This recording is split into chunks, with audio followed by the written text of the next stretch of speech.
Sejam muito bem-vindos e muito bem-vindas ao Medicina de Família Podcast. Aqui quem fala é o Henrique Pereira, médico de família e comunidade, e ao meu lado... Eu sou o Ícaro Salerno, médico de família e comunidade também. E juntos nós desvendamos a medicina além dos carimbos. A Medicina de Família Podcast é uma produção que visa divulgar a nossa especialidade e os temas que são comuns à nossa prática.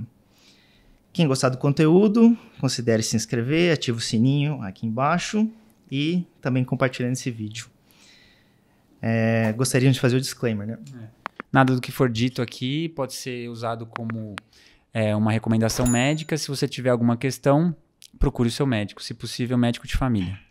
Nenhum conteúdo desse podcast substitui uma avaliação médica presencial, né? E estamos de estúdio novo, né? É, isso que eu queria dizer. Primeiro, gostaria muito de agradecer ao nosso convidado, Ademir Lopes Jr.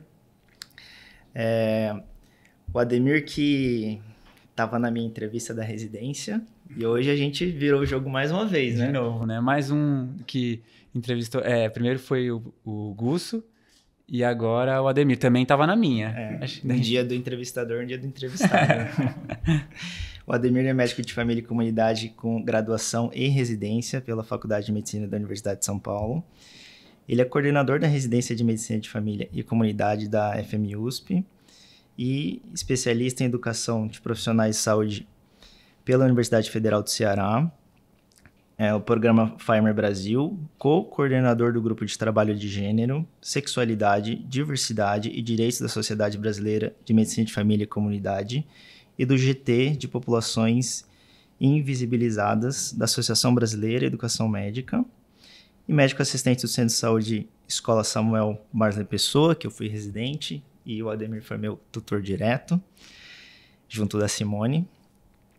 E hoje ele é coordenador da Preceptoria Médica para Profissionais de Estratégia de Saúde da Família da Associação Saúde da Família e membro do World Professional Association for Transgender Health.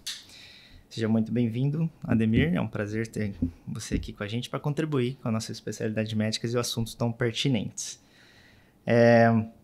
Como você falou, para essa temporada nós estamos de casa nova, né? Estamos de estúdio novo e um cenário novo aqui para a nossa gravação. Eu gostaria primeiro de mandar um abraço, né, para os nossos ouvintes, em especial o Lucas Moreno Silva, o Gabriel Freire, que ele é R1 e da Residência de Medicina de Família e Comunidade do Santa Marcelina, e a Clara Mulchrek, que mandou uma mensagem para a gente, estudante do 6º ano, que ela acompanha muito o nosso podcast. E para eles que estão nos ouvindo, né, nós temos uma surpresa. Acredito que vai ajudar muito, tanto os médicos quanto os estudantes, né? Que, para quem não conhece, o Whitebook é um aplicativo que agora ele tem uma aba de medicina de família. Você já ouviu falar do Whitebook? Sim, desde que eu me formei, né, que eu me coloquei nos plantõezinhos, eu precisei usar, já me salvou muito a pele, com, enfim, dose de medicação, enfim, né, decisão clínica mesmo. Perfeito. O Whitebook, ele, com essa aba que tem da medicina de família, ele ficou mais fácil procurar as coisas, né? Não precisa procurar em todos os lugares, então tudo num lugar só. Então, demanda espontânea, manejo de doenças crônicas, as doenças mais prevalentes, saúde da mulher, saúde da criança, saúde mental. Está tudo lá no mesmo lugar e essas fontes que está revisada pelo Whitebook são revisadas por médico de família. Eles usam as mesmas referências bibliográficas que nós usamos. Um exemplo que eu costumo dar, por exemplo, é a profilaxia de enxaqueca. Então, eu vou aqui no aplicativo do Whitebook, eu procuro enxaquecas, acho cefaleia primária, eu vou em enxaqueca com duração, marco 72 horas, e eu já acho o tratamento profilático, propanolol, atenolol, metoprolol, triptilina, ácido valproico, topiramato. Então, a dose mínima, a dose máxima que eu posso usar. Então, para quem tem interesse de pegar o desconto que vai ter e se tornar prêmio, abrir todas as ferramentas do Whitebook, vai estar na Black Friday. E aí eles criaram um site chamado medfriday.com.br, só clicar embaixo aqui na descrição, colocar o nome, o e-mail e saber todas as promoções em primeira mão. Beleza? Legal, bacana. Então, Ademir, a gente queria começar o assunto que trouxe você, a motivação que trouxe você aqui para a gente conversar sobre o primeiro livro que você escreveu. Mas antes, a gente faz uma pergunta para todos os convidados, né? Você lembra do seu primeiro caso que você atendeu como médico de família ou um caso que te marcou muito? Um caso que me marcou muito. Primeiro, queria agradecer pelo fato de estar aqui com vocês. É um orgulho como ex-tutor de vocês estar aqui e poder ver a carreira de vocês também. Pensando um pouquinho, assim, acho que não me recordo de um caso específico, mas, assim, de algumas situações, assim, que tem me marcado. Vou falar de uma que é mais recente, para falar a verdade, assim, que é quando a gente inicia a testosterona para os pacientes trans, assim. Na realidade, é uma consulta que é muito legal, porque, em geral, são pessoas que tiveram uma dificuldade de acesso tão grande que, às vezes, quando chega aquele dia que ele vai tomar a primeira injeção de testosterona, é uma coisa que é muito legal, assim, né? Embora seja uma coisa mais recente. Mas tem uma série de outras, né? Assim, a medicina de família tem uma coisa muito legal que é, às vezes você sai triste, às vezes você sai muito alegre, às vezes você sai revoltado, às vezes também. Mas acho que essa é uma mais recente, mas que tem me marcado bastante, assim. E o que te fez escolher medicina de família? Você lembra, assim, na faculdade? Que é uma história muito comum, o pessoal comentando que você tinha que até esconder que você ia fazer medicina de família, porque senão o pessoal fala, não, você é tão inteligente, faz alguma coisa, faz clínica primeiro. Como é que foi para vocês? E a gente tem o seu texto, né? Que a gente, basicamente, todo mundo que procura um pouco mais sobre medicina de família acaba lendo um texto que é muito importante. Eu li. Sim. Também o que inspirou muito a gente a fazer medicina de família. Tá na internet, quem quiser procurar vai achar também. Então, assim, acho que para quem for ler o artigo, a minha dúvida sempre foi um pouco no campo da saúde mental, psiquiatria, medicina de família. Eu entrei na faculdade em 2000 e eu não tive absolutamente nada de medicina de família no meu curso. Mas teve uma situação que me chamou muito a atenção. Quando eu fui pelo movimento estudantil, comecei a ouvir falar de medicina de família, eu fui para Porto Alegre e fui conhecer como que era a medicina de família de lá. E tem uma consulta, que eu lembro até hoje, que foi uma consulta de uma paciente num acolhimento com uma dor lombar.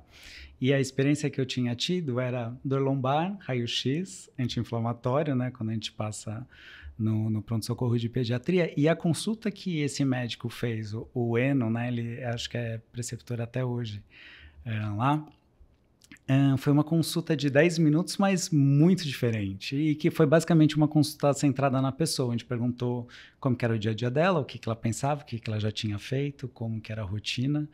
E daí eu falei, nossa, dá para ser bastante diferente. E daí foi um pouco a partir daí, né? Conhecendo aquela coisa de lidar com as pessoas, fora do cenário hospitalar, que era uma coisa que me atraía, com todas as idades, aquilo que muita gente responde na prova de residência. Primeira coisa falando do livro, né? Parabenizar, né? Você, junto do Saulo, né? E da Andrea, que escreveram o livro. É um livro muito importante para quem ainda não soube ou não ouviu falar. É Saúde LGBTQIA+, Práticas de Cuidado Transdisciplinar. Na internet, né? Pode comprar qualquer site que vende livro. E eu achei muito interessante o prefácio do professor Milton de Arruda Filho, que ele escreveu o seguinte, deixa eu achar aqui rapidinho, ele falou assim, será certamente um material importante de estudo para estudantes das profissões de saúde, profissionais em formação e todos os profissionais da saúde preocupados com o cuidado integral à saúde que respeite e valorize em sua prática a diversidade humana em todas as suas dimensões. Então, assim, não é só... É um livro que chama a gente, né, para prestar atenção no tamanho da diversidade da dimensão humana, né? E como que você pode falar para a gente, Ademir, como é que foi a construção desse livro, da onde partiu a ideia, o que o livro vem para preencher, como que nós, profissionais de saúde, a gente pode usar de certa forma, essas ferramentas. Eu sei que tem bastante pergunta, né? Mas onde o livro... O que ele quer preencher, onde ele quer chegar, né? Eu acho que vale a pena dizer um pouco como surgiu a ideia do livro, né? A gente precisa agradecer a um aluno revoltado com esse tema, que quando o Saulo, né, na realidade ele foi dar aula, havia muito questionamento do por que a gente está aprendendo isso, todo mundo é igual, em que bases vocês estão se fundamentando para isso, quem que está falando isso? E quando a gente foi olhar para a literatura brasileira, não tinha nenhum livro mais voltado para a nossa realidade, né, sobre saúde LGBTQIA+. Tinha fora do país. Então foi um pouco dessa, digamos assim, desse desconforto que essa pessoa causou na gente, que a gente falou, olha, acho que tem um espaço aí que vale a pena a gente produzir um livro sobre esse tema. A temática LGBT, ela tem crescido muito nos últimos anos, em várias áreas, cultura, leis, né, justiça e por aí vai. Quando a gente olha para a área da saúde na medicina, existia primeiro um apagamento, uma invisibilidade, né? Se a gente for lembrar do nosso currículo médico e mesmo das residências, em geral eles são todos focados em pessoas heterossexuais. Quando você está lá aprendendo sobre pré-natal, dificilmente alguém fala do pré-natal de uma pessoa trans ou de uma mulher lésbica, né? Quando a gente está aprendendo alguma coisa sobre problemas anorretais, dificilmente alguém fala do ânus como um órgão sexual, né? Então, um pouco nesse sentido de trazer essa pauta, de trazer visibilidade e com uma abordagem científica e eticamente fundamentada, foi aí que a gente pensou construir o livro, né? E na ideia que o livro também é um espaço não só de divulgação de determinado tema, mas também de construção de ideias. Por isso que ele foi feito com 140 autoras e autores, que muitas pessoas que são envolvidas com o tema e que também são LGBT de todas as letrinhas, né? Envolvendo pessoas que são familiares. A Andrea, por exemplo, ela participa do Mães pela Diversidade, que é uma ONG, né, de pais e mães de filhos LGBT, né? O Saulo trabalha bastante com população trans e eu trabalho com população LGBT mais voltada para atenção primária, né? Então foi um pouco essa a linha do livro aí. E esse aluno, vocês mostraram o livro para ele? Cara, ele, na realidade, eu não o conheci, ele era um aluno do Saulo, mas a gente devia ter um destaque de agradecimento a ele. Então, caramba, legal essa história. Uma coisa que eu ia perguntar, Ademir, já para iniciar, você explicar um pouquinho da sigla, né? Uhum. Porque tem uma certa controvérsia em qual usar, alguma que é internacional, uma que é mais para nossa realidade. Queria que você comentasse um pouquinho. Então, essa foi um grande debate que a gente teve, inclusive para definir que sigla que a gente vai usar no livro, né? Existe uma série de siglas no Brasil e fora. Em geral, quase todas têm um LGBT, pelo menos, né, que seriam lésbicas, gays, bissexuais e pessoas trans. E daí aqui em pessoas trans a gente pode utilizar a terminologia transexual, que é a mais utilizada aqui no Brasil, e travesti, que é uma identidade de gênero muito vinculada ao contexto brasileiro, mas fora do país a gente vai encontrar esse guarda-chuva de pessoas transexuais e travestis como transgênero, né, na literatura em inglês. Mas de um tempo para cá, tem outras identidades que vêm surgindo, né? O que é bastante vinculado aí mais ao contexto europeu e norte-americano, que significa queer, né? Que seriam pessoas que estariam questionando determinados padrões, mas no português muita gente tem traduzido como questionando a sua própria identidade, aquele momento de vida que a pessoa até está, ou então questionando os padrões que foram colocados, né? Por isso que a gente optou usar o quê? A grande discussão era, usa o quê no Brasil ou não? Porque tem essa história de ser muito vinculado a outros contextos. O I, que são pessoas intersexo, que são aquelas pessoas que a diversidade se mostra no corpo, na parte biológica mesmo. Então, intersexo eram aquelas pessoas antigamente chamadas de hermafroditas, que hoje é considerado um termo pejorativo. E o A são pessoas assexuais, pessoas que não têm atração por nenhum dos gêneros, né? E o mais porque pode-se incluir uma série de outras coisas nesse grupo, que nem as pessoas pansexuais, né? Que são pessoas que têm atração sexual por outras, mas o gênero, ele não é uma variável, né? Não é algo que importe para você gostar de outras pessoas, desde que exista consenso, né? Então, por isso que a gente optou o LGBTQIA+. Mas tem uma série de outras, NB, não binário, por aí vai. Eu não li todos os capítulos, né? São 62 capítulos. Eu li 2, por enquanto. O de estresse de minorias e de comunicação afirmativa. E tentando trazer, assim, né, para nossa prática, o que eu comecei a notar nas consultas, né, de rotina, assim, eu acho que não só para médicos de família, profissionais da atenção primária, como qualquer pessoa que lida com saúde, quando a gente vai perguntar de relação sexual, né, eu pergunto antes, de certa forma, eu partia de um ponto que a pessoa estava se relacionando com o sexo oposto, né? A partir do momento que eu comecei a mudar a minha comunicação, né, perguntar assim, a sua relação é com quem? É com homens, com mulheres? A pessoa ela vai te dar uma resposta, né? E a gente, infelizmente, não é treinado em comunicação na faculdade e, às vezes, na residência, não são todas, mas eu vejo que isso está mudando e como que mudar essa abordagem, esse simples gesto, né? Muda a consulta completamente. Uhum. Então, isso faz parte da comunicação afirmativa. Por exemplo, assim, um paciente que ele se sente... Se você não usar dessa forma, ele vai quebrar a relação ou a gente vai ter uma segunda chance para resgatar isso? Uhum. Como que faz essa parte? Então, o estresse de minoria que você comentou, na realidade, é um estresse que a população LGBT está sujeita, né, a vida inteira, desde sempre, quando ela passa a ser reconhecida como diferente do padrão, né? Isso ocorre de várias formas. Ocorre pela agressão física, ocorre pela agressão verbal, mas também ocorre pelo que você comentou, Henrique, que assim, é você ser invisível dentro da consulta. Então, é sempre suporem que você é uma coisa que você não é, né? Então, assim, é suporem que se eu sou um homem e casado com outro homem, isso não é considerado na consulta ou é estigmatizado muitas vezes.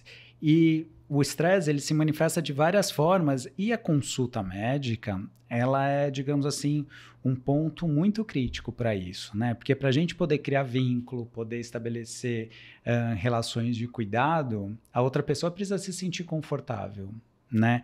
E a gente foi ensinado que se uma mulher é casada, ela é casada supostamente com um homem. Que se uma pessoa tem filhos, supostamente esses filhos são biológicos, nunca adotivos. Que se uma pessoa se mostra como mulher, então ela deve ter nascido com uma vagina.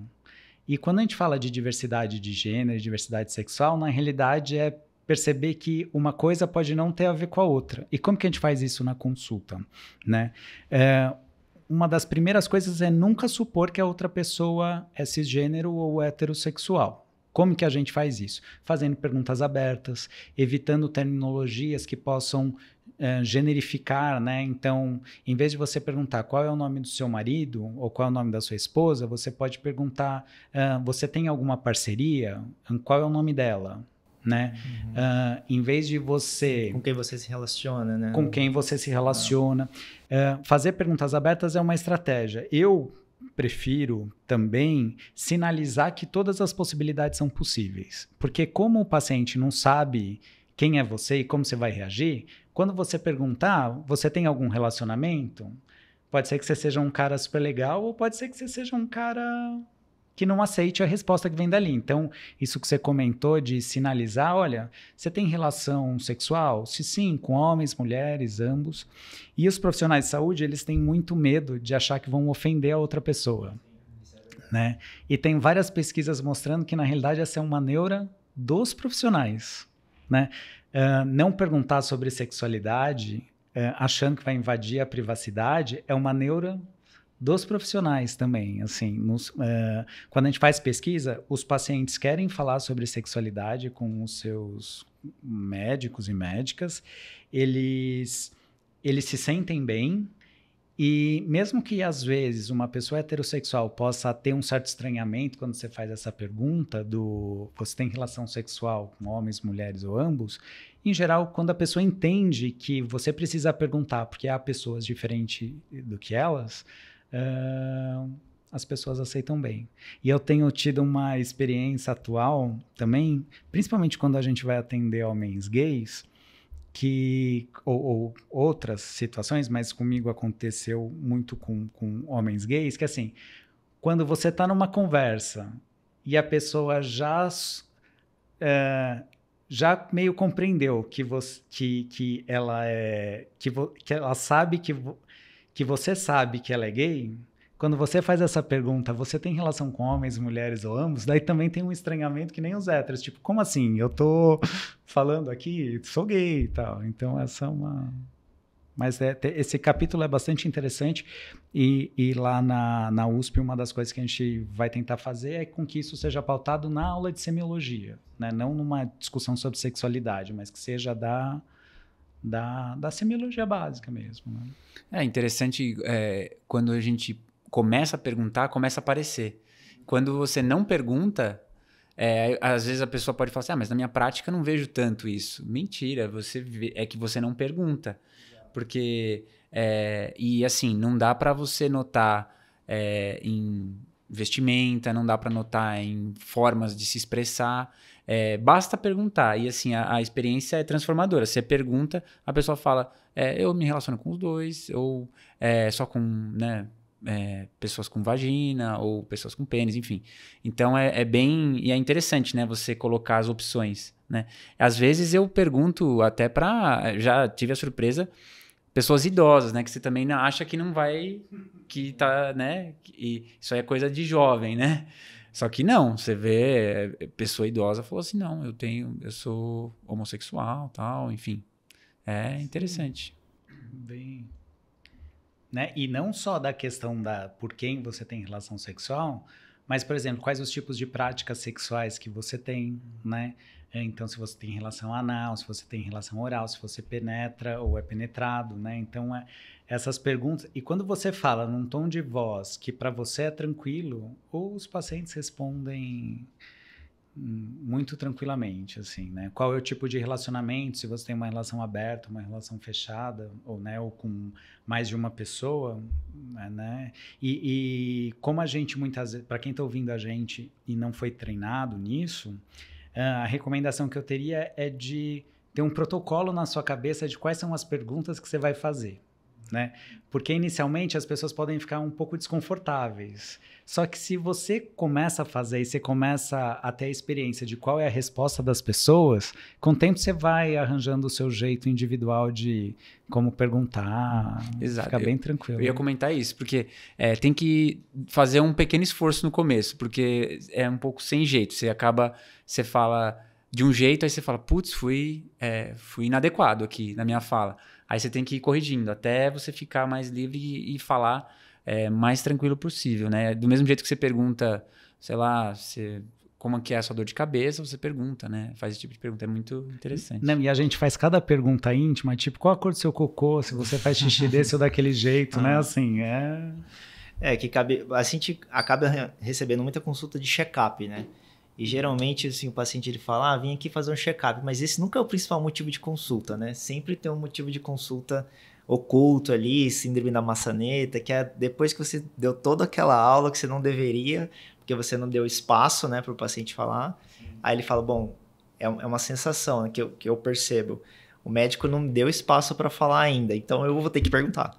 Aí ele solta o motivo de consulta no final da consulta. Sim. Então, é uma das coisas que eu percebo também. E quando o pessoal do estágio, né, passa com a gente, fora da residência, ou no trabalho, assim, que os alunos estão passando,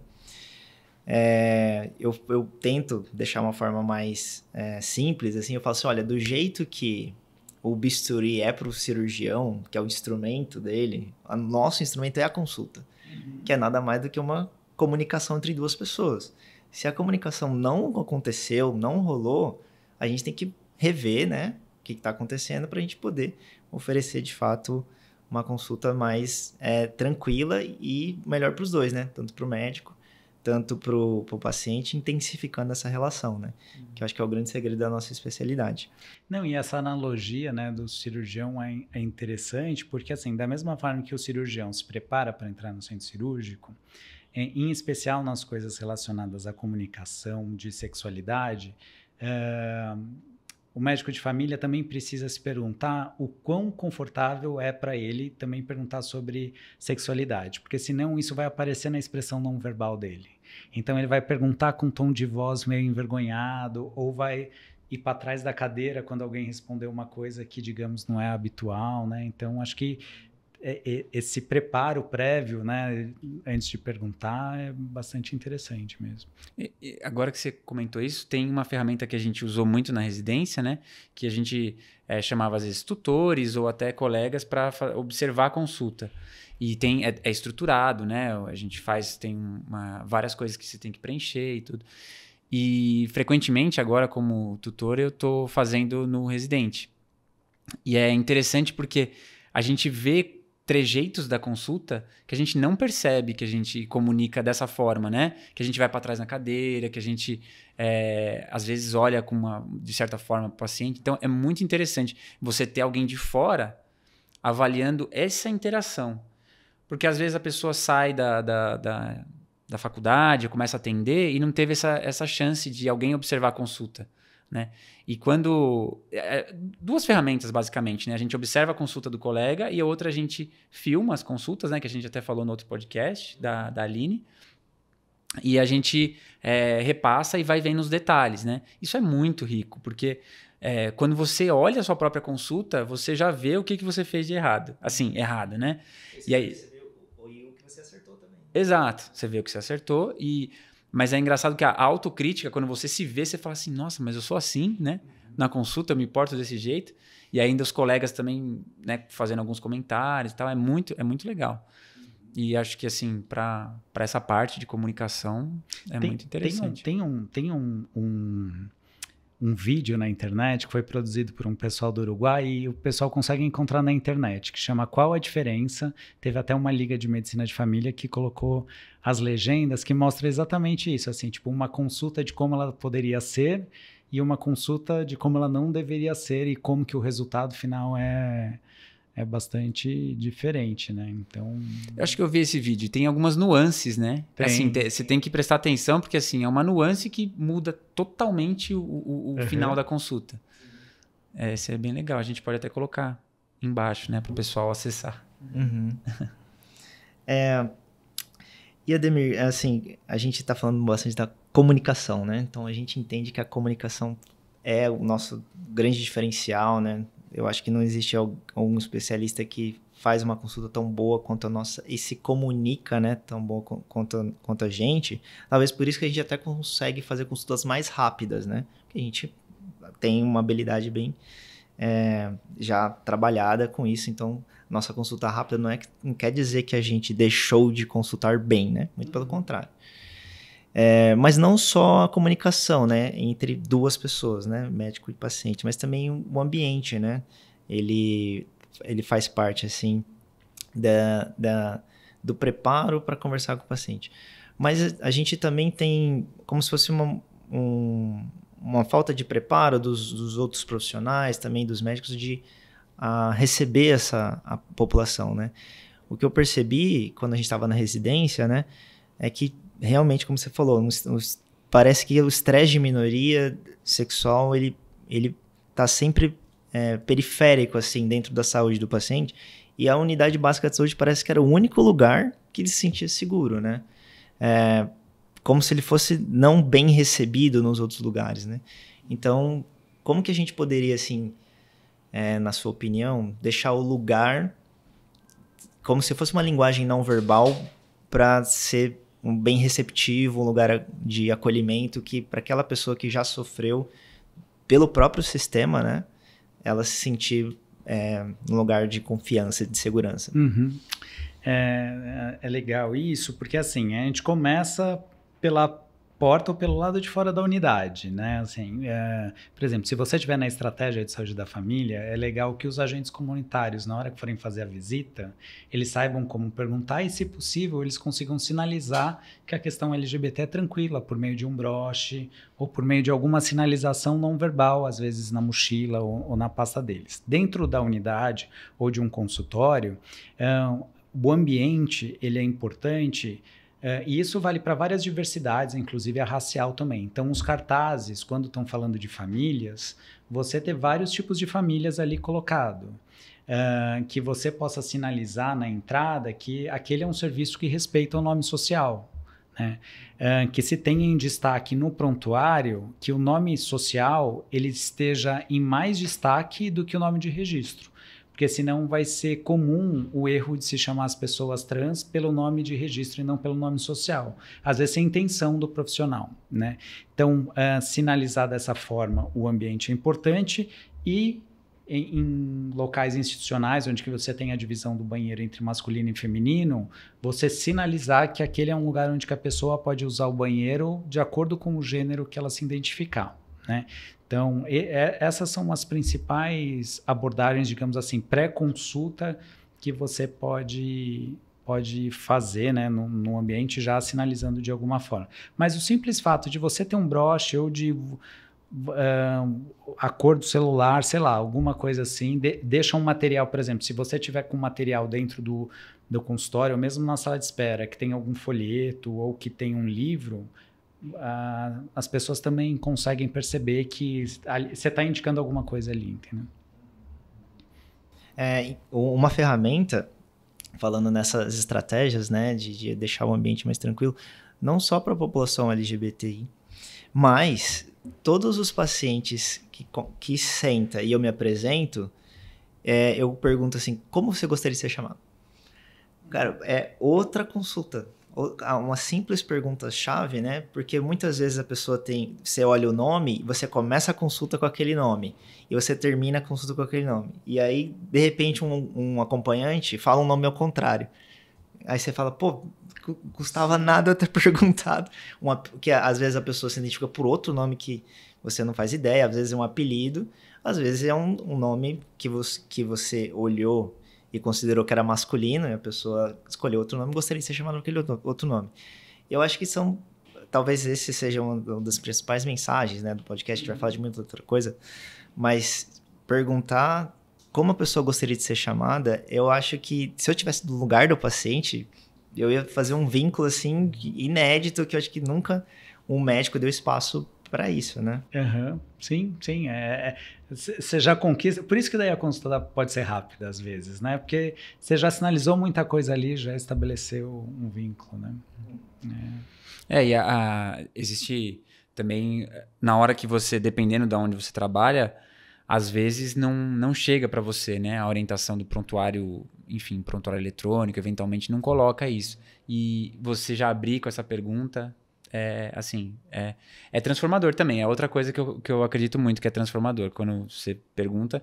E às vezes não é nem por nome social, que às vezes a pessoa, ela suprime o primeiro ou o segundo nome, enfim, né?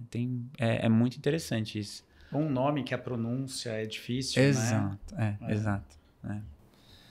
E outra coisa que a gente queria perguntar também, Ademir, não só a parte da unidade básica de saúde, né? Mas tem outros equipamentos também, né? Que parece que é direcionado para a população que tem a ver com doenças sexualmente transmissíveis, tem algumas comorbidades associadas. Aqui em São Paulo, que é o SAI, né? Como que o SAI ele nasceu? Por que ele veio, né? Faz sentido ter o SAI? Ele é um lugar de médico de família? Só tem infecto? O paciente pode ir direto, ele trabalha com NASF, como que você poderia delinear, assim, detalhar um pouco mais para a gente e para quem nunca ouviu falar, né, como usar esse equipamento de saúde de uma forma assim, mais eficiente, do que o paciente possa ter benefício. O que eu ia até adicionar, tem dos equipamentos, seria o SAI e o CTA, né, Centro de Testagem e Aconselhamento, né, que são, acho que até meio casados, assim, né, de certa forma. Por que muitas vezes se pensa esses equipamentos e qual é o vínculo que tem com a população LGBT e, ao mesmo tempo, tomar um certo cuidado para a gente também não estigmatizar ao mesmo tempo, né?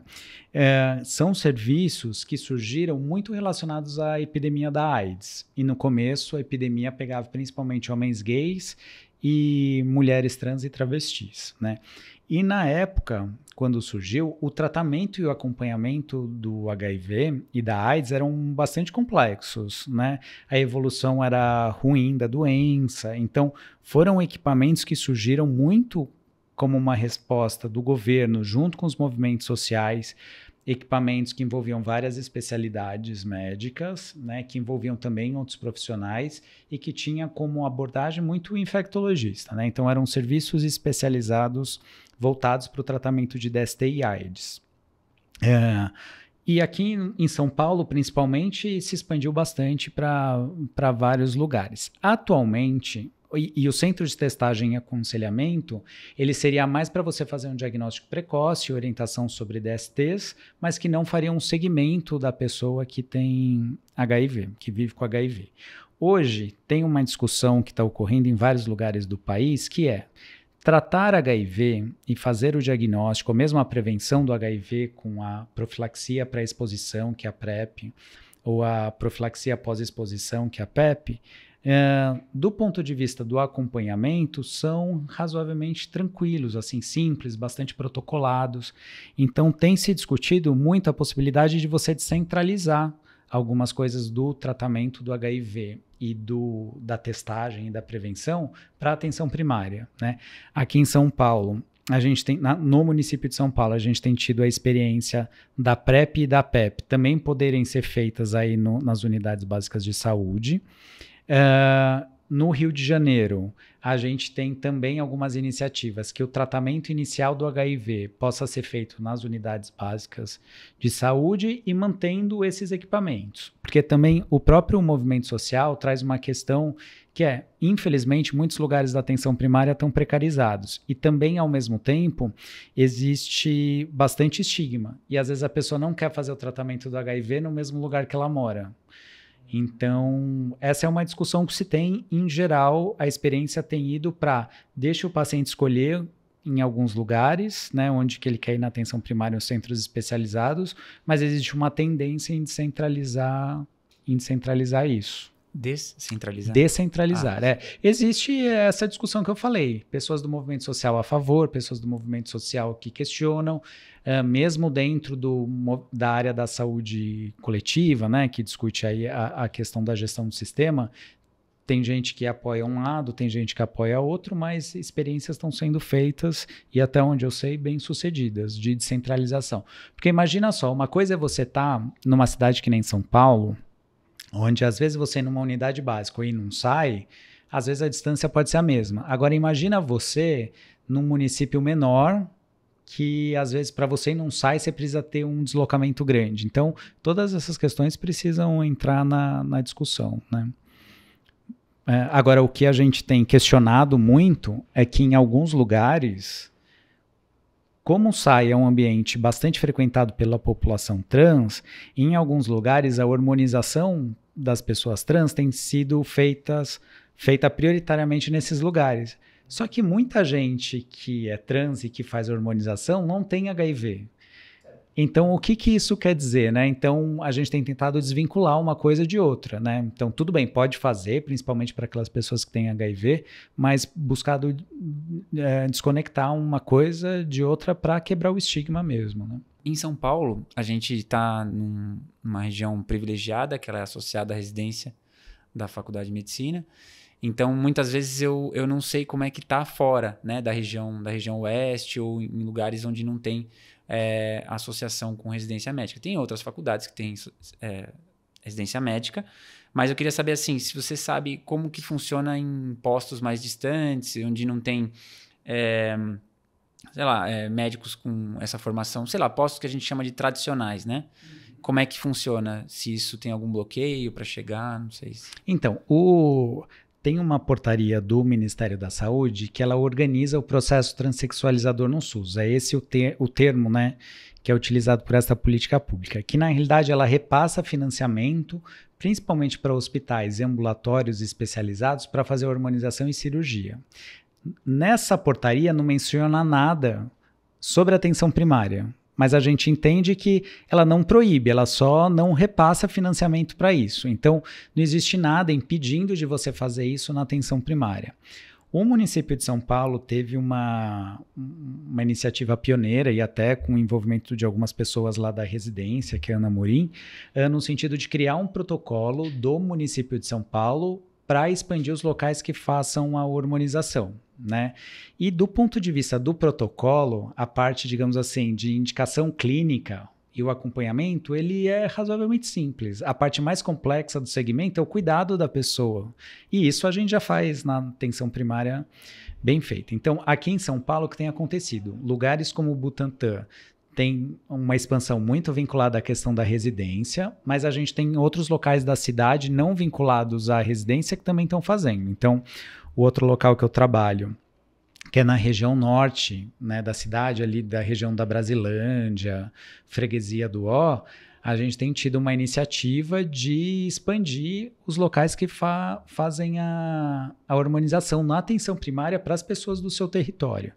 E no país como um todo, tem várias iniciativas na atenção primária. Então, conheço gente de Petrolina, Florianópolis, tem alguns começou, acho que talvez foram um dos primeiros lugares que começou com um ambulatório específico, que era referência para o município todo, mas era na atenção primária e que atualmente está expandindo para outros locais, né? Eu sei de gente na Praia Grande, gente no Rio de Janeiro, então que tem sido isso. Iniciativas muitas vinculadas à residência, mas também não do próprio serviço, de gente tendo iniciativa, e daí a Sociedade Brasileira de Medicina de Família e Comunidade, acho que tem um papel importante, que é assim, se você não sabe, você quer começar a fazer, tente se vincular ao GT, né, o grupo de trabalho, porque daí você cria uma rede de apoio onde que alguém vai orientar. Às vezes você tem um caso que está perdido e não tem ninguém ali na sua rede que possa dar um suporte, né? Ou se você estiver no consultório privado e for médico de família, entra no GT, né? Que é uma rede muito de apoio e tem sido fantástico isso, assim, né? O SAI, ele é acesso direto? Ou a pessoa tem que ir na UBS para pegar encaminhamento? Como é que funciona? Ele é uma porta aberta, você pode, né? Então, eu estou em dúvida, quero fazer um exame de IST. Você pode ir lá, ele é porta aberta, o CTA também, e quando é feito o diagnóstico na atenção primária, você pode ser encaminhado para lá também. Tá certo. Os dois fluxos. Tá. E, por exemplo, assim, um paciente, o SAI, ele é só para o SUS ou ele é para o privado, para quem tem plano?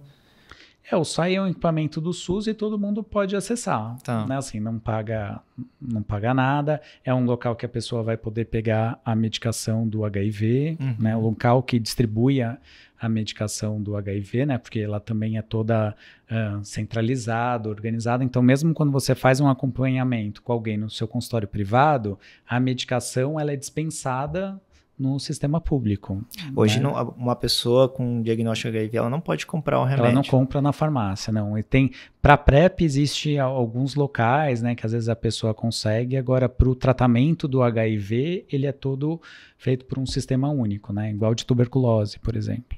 Às vezes que eu tive oportunidade na residência de entrar em contato com pessoas que estavam interessadas em hormonização, a sensação que eu tinha é que a pessoa sabia muito mais detalhes do que eu em relação às doses, ao que usar, porque assim, eu imagino que essa pessoa tem tantos filtros, né, para chegar lá pra gente, e quando chega é uma pessoa que já está super elaborada, que já entende, que já fez, que já experimentou. Tendo em vista que a gente, na medicina da família, já tenta, de certa forma, resolver a parte de comunicação, claro que alguns entraves, né, que alguns outros profissionais às vezes têm um pouco de dificuldade, né, da parte de comunicação.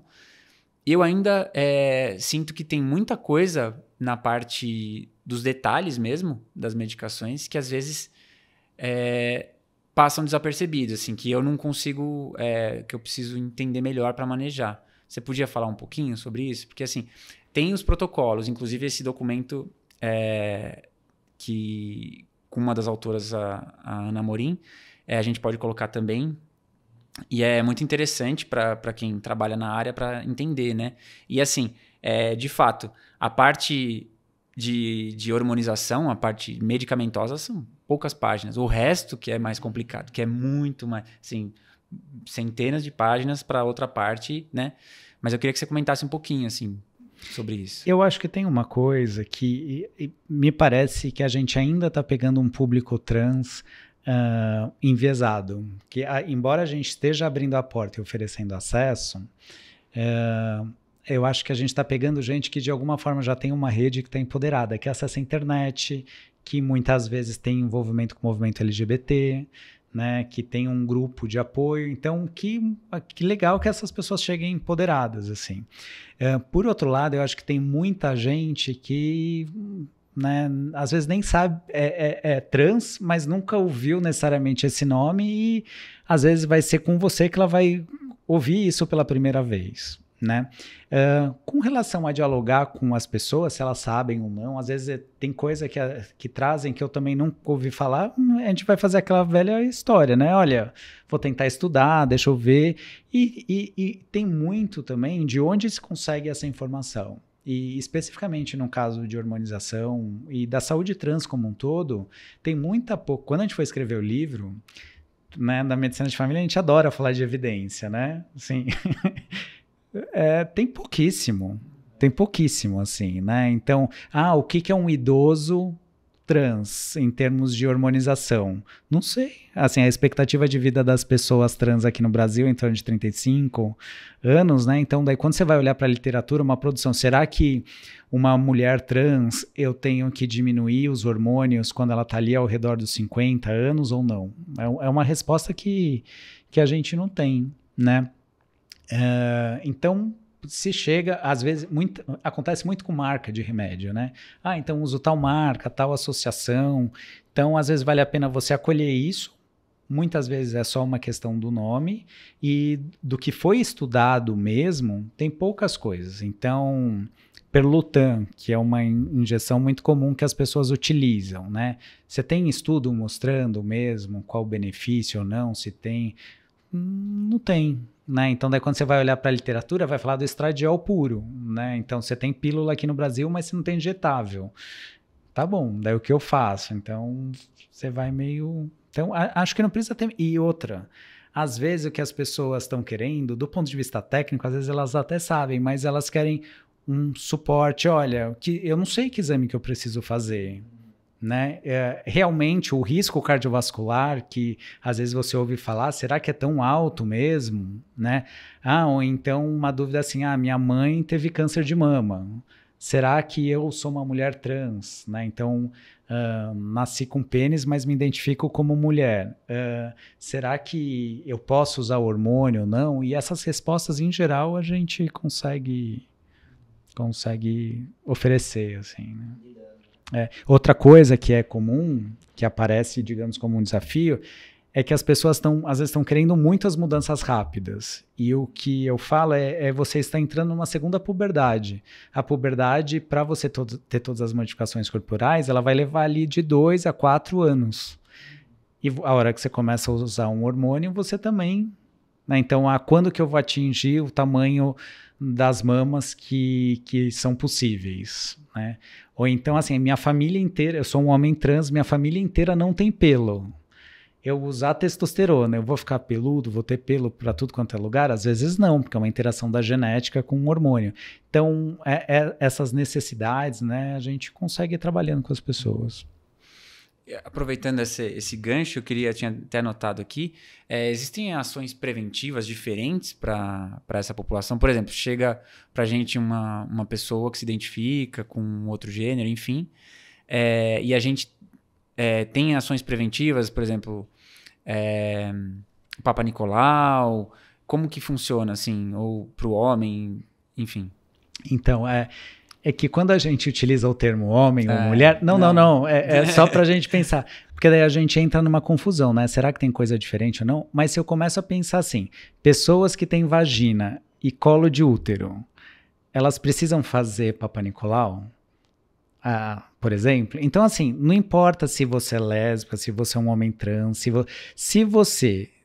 teve algum tipo de penetração que possa ter ali a relação com HPV, e você tem colo de útero, está indicado o Papa Nicolau, porque a gente não tem nenhum estudo específico sobre lésbicas ou pessoas trans. Então, essa é a recomendação que a gente tem tido. A mamografia, a mesma dúvida, né? A gente já traz todo o questionamento, mesmo para mulheres cis, mas assim, a discussão pode ser a mesma para homens trans que usam testosterona, mas não fizeram a cirurgia de retirada de mamas. Então, independente de qual a recomendação que você for ter, seria mais ou menos a mesma, né? E no caso de mulheres trans, então, que são aquelas pessoas que usaram hormônios, desenvolveram mamas, né? Será que ela entraria no mesmo protocolo ou não? Aí existe uma dúvida, o que a gente tem meio seguido, isso muito como nível de evidência, recomendação de especialista após 10 anos do uso de hormônio, você usa todas as calculadoras e estratégias de prevenção que foram indicadas para o gênero que você se identifica. O que eu estou querendo dizer? Sou uma mulher trans, estou usando estrógeno. A partir de quando que eu mudo a calculadora no Framingham? Depois de 10 anos do uso do hormônio. Eu sou uma pessoa que desenvolveu mamas. A partir de quando que eu começo a considerar mamografia ou não? Depois de 10 anos, dentro da faixa etária, né, entre 50 e 69 anos.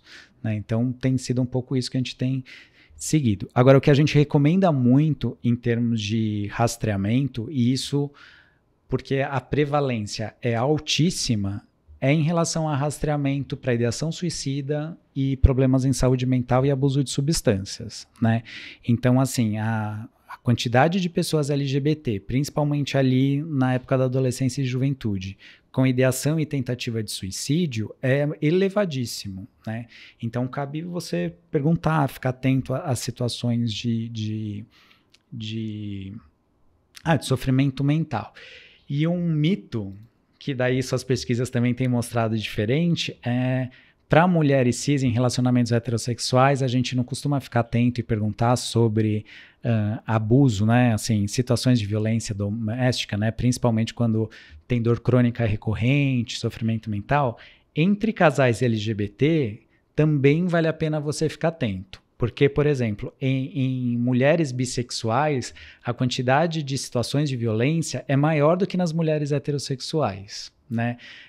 Em casais, tanto de lésbicas quanto em casais gays, as pessoas às vezes imaginam assim, são 2 homens ou 2 mulheres, então a questão de gênero não vai aparecer, mas a situação de violência por parceria íntima, ela não é desprezível, né? Ela é parecida, então só um pouquinho menor do que das mulheres cis em relacionamentos heterossexuais. Então vale a pena você ficar atento. E nesses casais, a violência ela aparece com outras características. Por exemplo, se você tem uma diferença de idade grande num relacionamento gay ou lésbico, às vezes a idade é que é um determinante da violência. Ou então de quem ganha mais, de quem ganha menos. Ou então de quem é branco em relação a quem é negro. Então, precisa ficar atento em relação à violência por parceria íntima também. Em relação a HPV, para homem não tem diferença. Olha, desculpa, falei não, não. Não, mas, por exemplo, a pergunta aqui, assim, em relação a situações de HPV, PNs e tal, assim, não tem nenhuma indicação de rastreamento. Agora, o que tem se discutido será que precisa fazer um Papa Nicolau anal?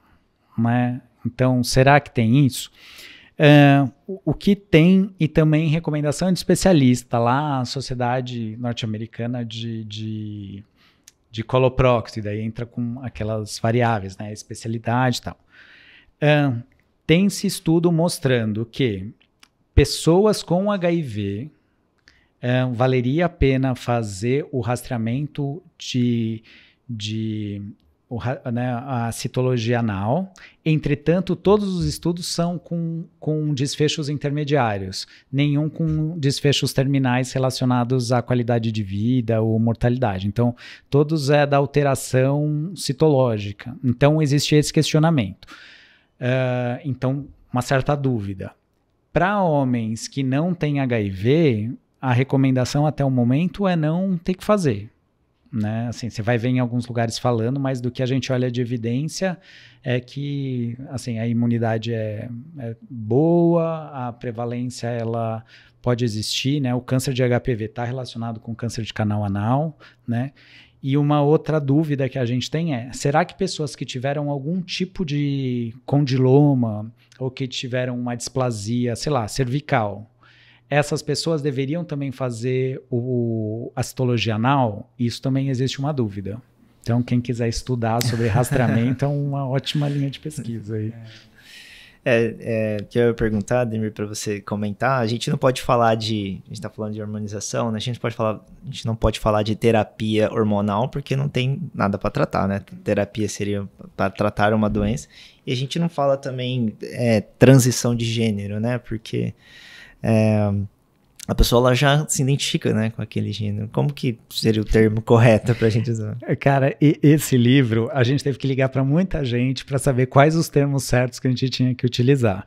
E daí a conclusão que a gente chegou 2 termos que talvez me parecem mais aceitos e que tem menos críticas. Um deles é transição social.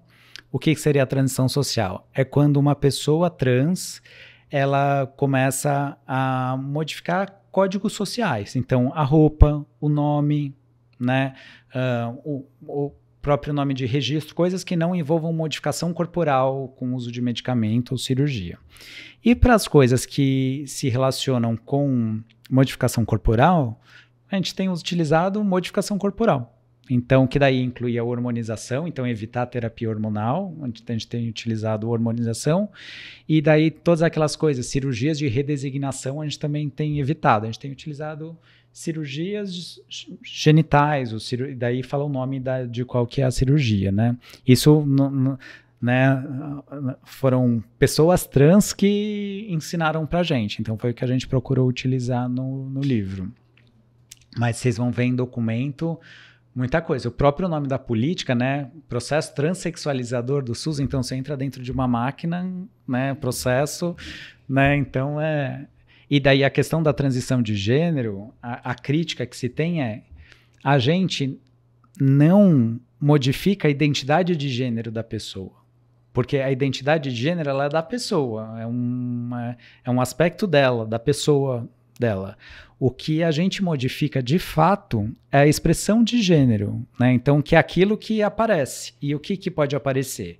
É o nome falado, é a roupa, é a mama que pode ser escondida ou pode ficar em evidência, e o corpo também é uma expressão de gênero. Então, esse ou aquele genital, essa ou aquela distribuição corporal, se eu tenho pelo, se eu tenho massa muscular ou não, e por aí vai, né? Que eu ia perguntar também, hoje qualquer médico de família pode fazer a hormonização.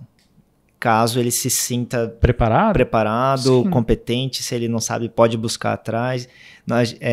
Por exemplo, no país inteiro, né, para os médicos de família, os estudantes que estão ouvindo a gente, eles não precisam encaminhar para o endócrino, assim, que parece que é uma demanda muito grande, assim, dos pacientes que buscam hormonização e acabam ficando periféricos no sistema. Conseguir uma consulta com o endócrino já é estigmatizante, né? Sim, até porque muitos endócrinos também não estão preparados para isso, assim. Que legal quando a gente tem endócrinos ou ginecos preparados e que são parceiros, mas o médico de família pode fazer, né? E, em geral, a maior parte dos pacientes são pacientes que não têm comorbidades, né? São pacientes jovens. Então, do ponto de vista do risco clínico, né, dá para ir manejando. E algumas outras situações, então estou com um paciente meu que é um homem trans e que daí ele tem endometriose. Só que o tratamento para endometriose clínico é o quê? É a gente cessar a menstruação, mas ele já está com testosterona que cessa a menstruação.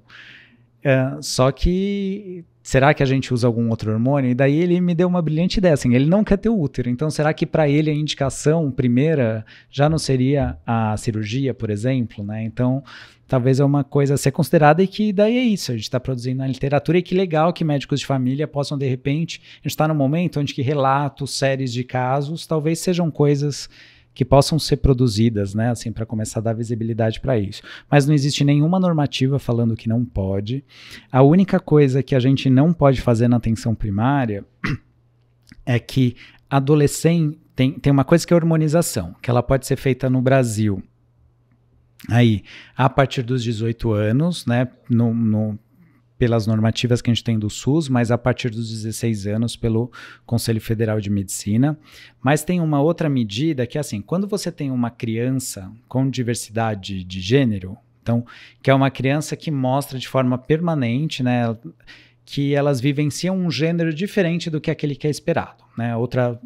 um termo mais popular, crianças trans, né? A gente não só utiliza isso porque, assim, como trans, quem define é a própria pessoa, às vezes a criança não vai dizer isso. Então, a gente utiliza esse termo. Quando elas entram na puberdade, às vezes é um momento de muito sofrimento, porque imagina só, você se enxerga como homem, você vivencia o teu dia a dia como homem, e de repente você começa a menstruar, de repente você começa a criar mamas. Então, para evitar o sofrimento dessas pessoas, o CFM autoriza fazer o bloqueio puberal, que nada mais é do que você dar uma medicação para atrasar a puberdade até os 16 anos. Então, você evita o surgimento dos caracteres secundários, sexuais, e daí quando está com 16 anos, você começa com um outro hormônio. Esse bloqueio puberal a gente não pode fazer, a não ser que seja dentro de protocolos de pesquisa, né? Então, para quem quiser fazer isso, tem que escrever um projeto de pesquisa, começar a fazer, mas são pouquíssimos os lugares do país que fazem. Porque eu vejo assim, o médico de família com essa habilidade, né, é aumentar, como você falou, o acesso, né, primeiro a esse serviço e evitar também redução de danos, né, porque eu lembro que a gente pegava muito paciente imigrante, eles vinham de outros países, né, da América do Sul, da América Latina, procurando hormonização, e já vinham já, né, de uma história assim, de tratamentos amadores que viu na internet ou viu alguém falar, ver como é que funciona. E muitos deles, né, até corretos, só que, como você falou, né, falta de acompanhamento e tal. A gente colocar uma portinha, né, tem que ser só com endócrino, tem que ser só um protocolo de pesquisa, tem que ser só em tal lugar, tem que ser só no SAI, começa a ficar, aumentar ainda, dificultar, né, o acesso dessas pessoas. E aí elas vão procurar alternativa, né? Sim. E acaba ficando uma coisa que vai causar muito mais prejuízo do que ter um médico de família que poderia acompanhar ela. Né? Isso. E uma outra coisa é que as pessoas têm medo, né? E que às vezes dificulta o acesso, é que existe muito uma coisa falando assim, olha, a gente precisaria sempre de uma equipe multiprofissional, com psicólogo, com psiquiatra. Na realidade, a indicação de psicólogo e psiquiatra vai depender, obviamente, do caso. Então, assim, se é um paciente que está em sofrimento, que está com muitas questões, né, assim, muitas dúvidas, às vezes fazer um acompanhamento com um processo psicoterápico é importante, né, assim, ou então uma pessoa que está com um sofrimento mental, um transtorno mental que precisa de um acompanhamento X, né, então você pode envolver o psiquiatra ou não, mas assim, muitos pacientes trans, eles chegam, o sofrimento que eles trazem é um sofrimento de não serem reconhecidos como isso e que a hormonização iria bem, né? Então, assim, você também não precisa, né, falar, nossa, eu preciso toda hora de um psicólogo, de um psiquiatra específico para isso, né? Existe uma discussão sobre a cirurgia, né? Que às vezes o pessoal, a recomendação do Ministério da Saúde tem o protocolo, você precisa do laudo, mas mesmo o Ministério da Saúde, ele não fala que precisa de terapia. O que ele fala é que precisa de um acompanhamento. Então, será que algumas pessoas não poderiam fazer esse acompanhamento por 1 ou 2 anos em grupo, de repente, né, com alguém que te conheça? É uma coisa que também está sendo experimentada, né? Em relação a registro em prontuário, porque tem algumas dessas modificações, provavelmente que são potencialmente irreversíveis, né? E como que ficaria a parte do registro para... Eu não gosto de usar esse termo, né? Mas em algum momento alguém questiona a gente por conta disso, para se proteger, né? Aquela medicina defensiva que a gente não gosta muito quando você tem uma boa relação médico-paciente. A gente sabe que isso flui muito bem.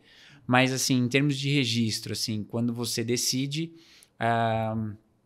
fazer alguma transformação corporal, como que fica? Tem alguma mudança? O que você... Então, o que a gente tem feito isso menos para se proteger do paciente, mas mais para se proteger de críticas de que alguém queira fazer, né? Assim, nesse contexto social que a gente está. Existe um termo de consentimento livre esclarecido, né? Que daí ele também serve como um guia para você explicar quais são as mudanças permanentes, quais são as mudanças que podem ser reversíveis, né? É sempre legal, assim, se você tiver uma dúvida, né, com esse paciente, estiver inseguro, aí tá uma ótima indicação para você trabalhar em equipe, né? E daí você, em geral, faz isso, pede para o paciente assinar, deixa outro no prontuário, né? E, em geral, é o que a gente tem utilizado, né? Assim, e a maior parte dos pacientes, quando eles chegam para vocês, para a gente, não é assim, olha, eu decidi isso hoje. Não, assim, a pessoa já está vivendo daquele jeito, assim, há anos, né? Então, você pode, então, beleza, vou pedir os exames, na próxima intro, esse é o termo de consentimento que a gente precisa colocar. E, em geral, não tem tido grandes questões, não. Tem alguma contraindicação, assim, que você lembre? Talvez seja uma lista... Então, em geral, essa é uma ótima pergunta, Ícaro, porque o que o médico avalia não é se a pessoa é trans ou não. O que a gente avalia né, são condições clínicas que possam piorar ou agravar com o uso de hormônios, e daí, como qualquer outro procedimento que a gente faz a avaliação, e o outro é o quanto que a pessoa está com capacidade de decidir. E isso, na realidade, a gente faz para todo mundo, né? Para qualquer coisa. Então, assim, o que significa uma ausência de capacidade de decidir? A pessoa está psicótica na tua frente, né? Daí você vai contraindicar, né? Ou então, condições clínicas. A pessoa acabou de ter um infarto, está instável, ou então está com câncer ativo. Claro, isso vai acabar sendo uma contraindicação absoluta. Agora, eu tenho um antecedente familiar de câncer, ou eu fumo, né? Ou então tem um quadro depressivo. Eu tenho que seja um transtorno de personalidade, assim, mas você percebe que assim, a capacidade de decisão da pessoa ali está colocada, é a mesma avaliação que a gente faz, por exemplo, para outras condições cirúrgicas, né? Tipo, sei lá, cirurgia bariátrica, por exemplo, né? Uma coisa que a gente leva em consideração isso. Então, a gente não diagnostica se a pessoa é transexual ou não. É capacidade de decisão e contraindicações clínicas. E o médico de família tem um aspecto interessante que, assim, chega uma pessoa para você com 40 anos que ela quer começar a fazer uma hormonização e ela fuma. O que eu vou tentar fazer? Antes de entrar com hormônio, talvez essa é uma janela de oportunidade para a cessação do tabagismo, entendeu? Então é muito essa abordagem que a gente faz, né? Uhum. Assunto não esgotado, né? Em toda a nossa conversa. Muito pelo contrário, né? Nós vamos ter outras oportunidades para continuar conversando. Gostaria de fazer alguma consideração final, Ademir? Cara, não, assim, que legal vocês estarem pautando esse tema, assim. Eu acho que é uma forma da gente divulgar pessoas, né, estudantes que estejam na faculdade, que não estejam tendo aula, por exemplo, sobre isso. Acho que pode entrar em contato com a gente no GT da BEM, né? Depois vocês podem deixar o contato aí também, para que a gente possa ter disciplinas, para que a gente possa ter discussões sobre isso no ensino, na graduação, e que aqueles profissionais que queiram se aprimorar no atendimento da população LGBT, recomendo o livro, e também estamos disponíveis aí. A consideração final que eu queria fazer é que, assim, eu vejo que a gente está numa transição que a medicina era muito como se fosse dona do corpo das pessoas, né? A medicina, existe um monte de laudo e um monte de norma e assinatura do marido para colocar DIU, né? Então, assim, a medicina, eu acho que aos poucos a gente está devolvendo o corpo das pessoas para as pessoas, né? Dono das pessoas. Gostaria de fazer uma consideração final? Não, só agradecer, né? Como sempre, nas entrevistas a gente acaba aprendendo durante a entrevista, é muito bacana, a gente gostou muito desse formato. E, bom, vamos chamar você para as próximas. Outros temas. Nós gostaríamos de ouvir a colaboração, né, dos ouvintes, de quem acompanha a gente. Pode mandar e-mails, a gente vai retirar todas as dúvidas. Pode seguir a gente no Instagram, no Twitter, no YouTube. Agradecemos todas as sugestões, todos os comentários. Manda e-mail, né, pra gente, medicinadefamiliapodcast@gmail.com, e siga nas principais mídias sociais, né? Voltamos nos próximos episódios para nossa nova temporada. Até mais. Tchau, tchau.